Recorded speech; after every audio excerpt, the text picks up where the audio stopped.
Hello, sir, and everyone watching our presentation. In our presentation, we will be talking about access to education as a structural inequality. Access to education and how it is a structural inequality.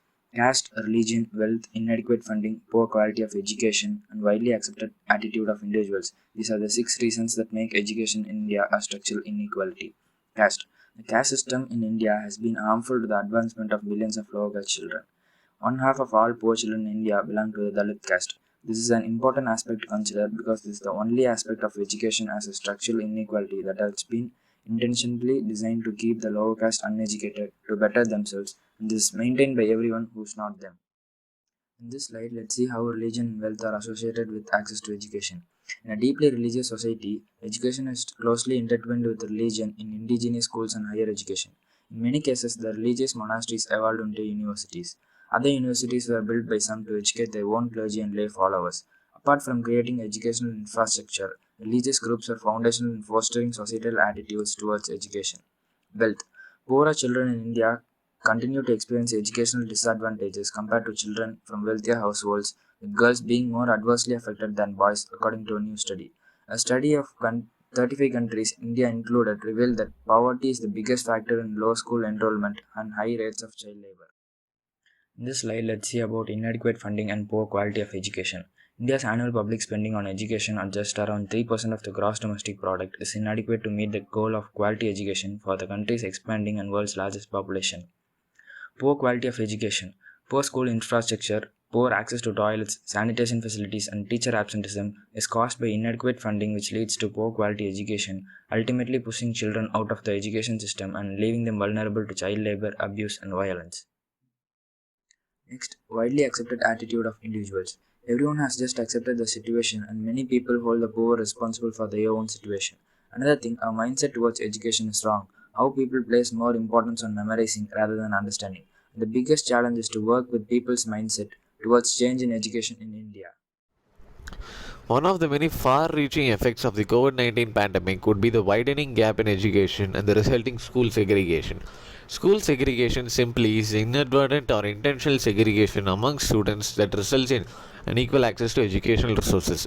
It happens mainly due to race, gender, caste, religion, social status, income disparity, or physical disability.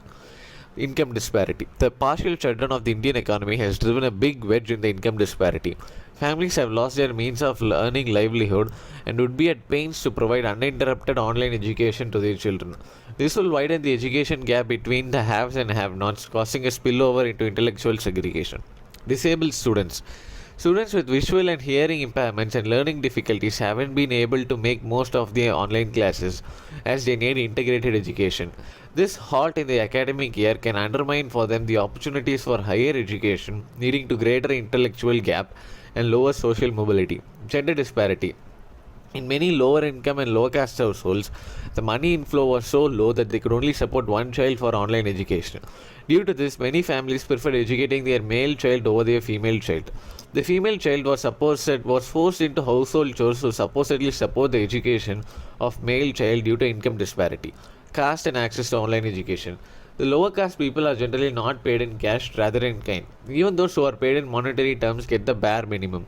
So the pandemic resulted in their only source of livelihood being gone, and all they had went for survival, and they did not have enough to support their children for online classes. In this graph, we can see that the percentage of upper caste children above 14 equipped with computing ability is around 30%, whereas for the lower caste people it is little over 5%. Since computing ability has a key role to play in online education, the effect of educational disparity and the difference between the computing ability is conclusive proof that the caste system has played a key role along with the pandemic in widening the structural inequality with respect to access to education in India. Thus, we can see that the caste and income disparity, among other things, are the key factors which led to increase in structural inequality in India with respect to access to education. How the topic is related to the concepts being discussed in class. Caste clearly produces an in group and out group view, rendering the other binary opposites to each group. Despite what the law states, lower caste people have no agency, and this is a major factor in their lack of social mobility. When it comes to education, reservations are a heated topic, and over time, our attitude and incorrect ideas have generated a false consciousness among people that Dalits and lower caste people are responsible for their own illiterate status. as well as their poverty and prejudice. Untouchability is still practiced in many schools across the country today, resulting in occupational segregation with lower caste individuals being forced to perform specific duties and hold certain professions for generations. This perpetuates upper caste dominance and the concentration of the country's riches among a limited number of upper caste people. Although it is not their fault, the lower caste people continue the cycle since someone needs to be at the bottom in order for someone to be at the top, and the lower caste people's education or lack thereof plays a significant role in this. During the COVID 19 pandemic, many lower caste groups lost their means of livelihood. Even before the pandemic, their pay was very low, and the pandemic made it even worse. They were unemployed and hence found it very difficult to meet their basic needs. This further leads to lack of resources to access education in the online mode. Many religious institutions and centers of worship spend huge amounts to renovate their places, whereas only some among them spend money to provide online education tools and other forms of resources that makes online learning easier. Spending more amounts on renovation is of no use during this pandemic era, as many who live amongst us find it very difficult to meet their needs. Finally, here are our solutions to solve the structural inequality that is education. We will tackle each aspect of what makes education a structural inequality one by one. But first, as a primary measure that has applicability in all the points, a separate department under the government for better education, let's call it the Department for Better Education, or DBE for short, must be formed.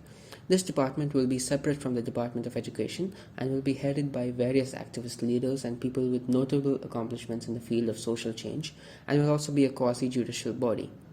Now let's go through the different heads. Religion. To combat religious discrimination and extremist religious teachings, it must be ensured that religion is taught to students only on an informative level. The DBE will vet all faculty teaching any subject of religious nature. In addition, the DBE will conduct various random individual sessions with students of all schools starting right from 4th grade to get an understanding of how the student views religion and what the faculty of religious subjects, if any, has taught them. If the students' views seem extremist or misunderstood in any way, action will be taken to correct that in the form of counseling or discussions with the faculty or whatever action needs to be taken. This will create a religiously responsible, conscientious, and informed generation. Caste. Caste will be dealt with in a similar manner. The DBE will play a big role in making sure the students have a correct understanding and view of caste. The DBE will also vet all faculty members and make sure they are not casteist.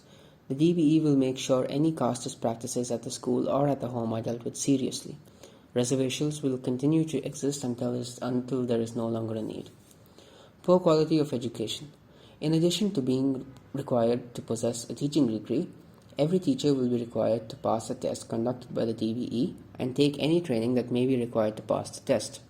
Teachers who pass the test will be qualified to impart high-quality education to students. Inadequate funding. The DBE will estimate the required amount of funds to carry out their activities for the fiscal year, which will include improving the infrastructure of schools, raising teachers' salaries substantially from current levels, and anything else they may deem necessary to improve the level of education, and will submit their proposal to the government, thus ensuring the sufficient funding. Now moving to the next slide, mindset towards education. In every school, the DBE will conduct a session every couple of years for the parents to educate them on how they need to view education and their children's educational journey. The session will be conducted by qualified teachers, parents who used to have a wrong mindset towards education, and even parents from the audience who wish to share their thoughts. It will be more of a discussion than a presentation. It is expected that not all parents will change, and the children will be given regular counseling in those cases where they are being taught to have a wrong attitude by their parents. Wealth. If all the above points are followed, then wealth will not be much of a problem anymore. All schools will be capable of providing good quality education and will create capable adults.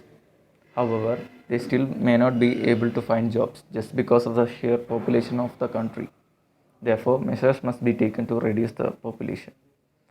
Now, I would like to conclude our presentation with a quote by Benjamin Franklin: "An investment in knowledge pays the best interest."